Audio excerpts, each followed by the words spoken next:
My YouTube channel. तो आज हम जा रहे हैं शॉपिंग करने, तो चलो देखते हैं क्या क्या शॉपिंग करते हैं। 2 hours later. क्या आपको क्या लगा हम कहाँ गए थे घूमने? किसी मॉल में कपड़े खरीदने, ज्वेलरी खरीदने?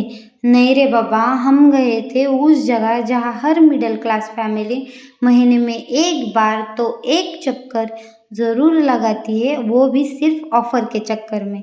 नहीं समझ आया तो चलो मैं आपको बताती हूँ। हम गए थे डी मार्ट।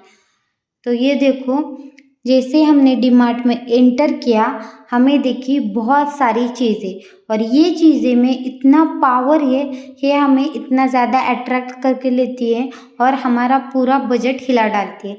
इसलिए हमने घर से ही पूरी लिस्ट बना के चले गए थे कि क्या क्या शॉपिंग करनी है और एकदम कसम खाई थी इसके अलावा कुछ भी नहीं लेना।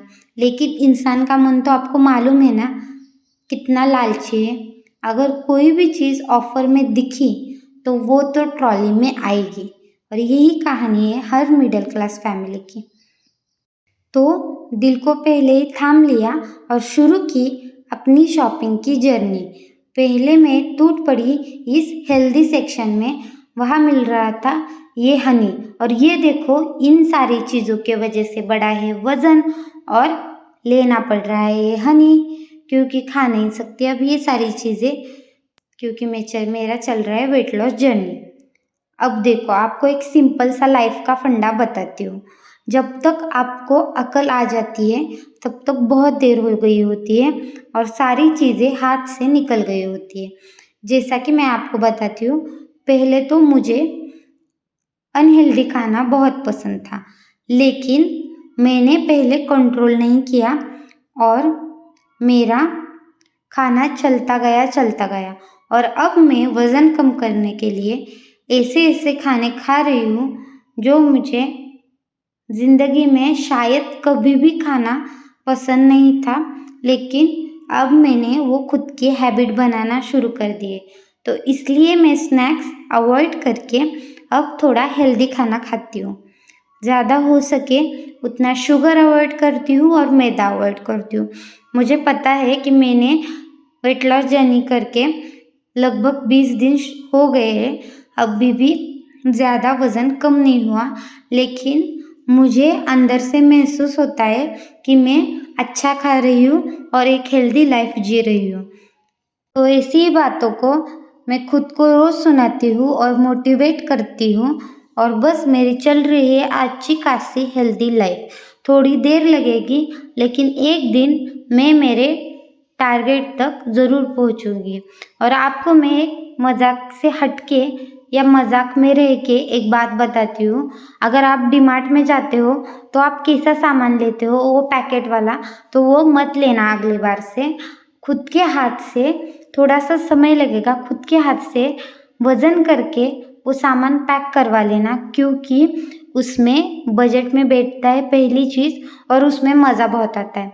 अगर समझो आपको कोई चीज़ 1 kg लेनी है और आपने अंदाजे से उसमें माप डाल दिया और आपकी चीज़ एकदम 1 kg निकली, तो आपको इतना खुशी होती है ना, मुझे तो बहुत होती है। अब कुछ लोग यहाँ बोलेंगे इसमें क्या खुशी, आप एक बार करके देखो फिर आपको समझ में आएगा इसमें क्या खुशी।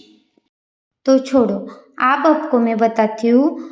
आज था संडे, तो इतनी ज़्यादा भीड़ थी डी मार्ट में कि कदम रखने तक की भी जगह नहीं थी। सॉरी बहुत ज़्यादा हो गया। हाँ, थोड़ी ज़्यादा भीड़ थी और कुछ समझ में भी नहीं आ रहा था। और जब भी डी मार्ट में ये सेक्शन में जाते हैं ना, वहाँ उनका कोई ना कोई एम्प्लॉय खड़ा रहता है और वो उनकी उनकी चीज़ें लगा रहे होते हैं, क्योंकि हम बहुत सुबह जाते हैं, उसमें उनकी भी गलती नहीं। इसलिए हमें जो लेना होता है वो मिलता नहीं और हमें अलग अलग जाके वो चीज़ें ढूंढनी पड़ती है। और हमने ढूंढ ली, और ये देखो शायद मुझे कुछ तो बहुत अच्छा मिल गया है, इसलिए मैं खुश होके उस ट्रॉली की तरफ दौड़ रही थी।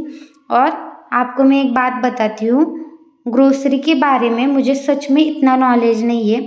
मतलब अभी भी मुझे कोई बताएगा मूंग दाल और तूर दाल में क्या फ़र्क है, तो मुझे 2 मिनट तो लगते हैं सोचने के लिए क्या मूंग दाल और तूर दाल में क्या फ़र्क रहता है, क्योंकि मुझे समझ में नहीं आता। और मैं ऑनेस्टली ये बात बता रही हूँ। लेकिन इसके अपोजिट मेरे हस्बैंड शेफ़ है, इसलिए उनको हर एक चीज़ का नॉलेज मुझसे थोड़ा ज़्यादा है और वो हर बार मुझे कोई ना कोई चीज़ सिखा रहे होते हैं। इसलिए जब भी ग्रोसरी की शॉपिंग करने जाओ, हम एक दूसरे को हर चीज़ दिखाकर शॉपिंग करते हैं, क्योंकि कोई चीज़ ज़्यादा, डबल या ख़राब ना आ जाए। इसलिए एक दूसरे को कंफर्म करते हैं और फिर ही वो चीज़ कंफर्म करके ट्रॉली में डाल के आगे बढ़ते हैं। तो ऐसी चल रही थी हमारी शॉपिंग। तो चलो मैं आपको एक छोटी सी कहानी शेयर करती हूँ। तो बचपन में हम कभी भी डीमार्ट में जाते थे। वैसे तो हम हर बार या हर महीने डीमार्ट में नहीं जाते थे, लेकिन साल में एक बार या कभी कभार तो चले ही जाते थे। अगर डीमार्ट में गए और किसी और की ट्रॉली में हमारे से ज़्यादा सामान दिखा तो सच में बहुत जलन होती थी। लेकिन अब उसी बात में हमें बहुत प्राउड फील होता है कि हमारे ट्रॉली में बेवजह की चीज़ें या कुछ भी फालतू का सामान नहीं रहता, और जितना भी सामान रहता है वो बहुत सोच समझ के दिया होता है। लेकिन ये बचपन में कहाँ समझ आता है। इसलिए कहते हैं कि जल्दी जल्दी बड़े हो जाओ। लेकिन सबको मैं बस यही राय देती हूँ कि बचपन में हम जितने इनोसेंट रहते हैं ना, वो सिर्फ बचपन में ही रह सकते हैं। जैसे जैसे बड़े हो जाते हैं वैसे वैसे आती है बहुत सारी जिम्मेदारी और बहुत सारी समझदारी। इसलिए जितना हो सके ना उतना छोटा बच्चा बन के रहो, जिंदगी मज़े से कटती है। लेकिन जाने दो, अब आते हैं शॉपिंग के पार्ट में। तो मैं कर रही थी शॉपिंग और आपको मैंने बताया ना कि बचपना जियो, और ये देखो मेरा बचपना।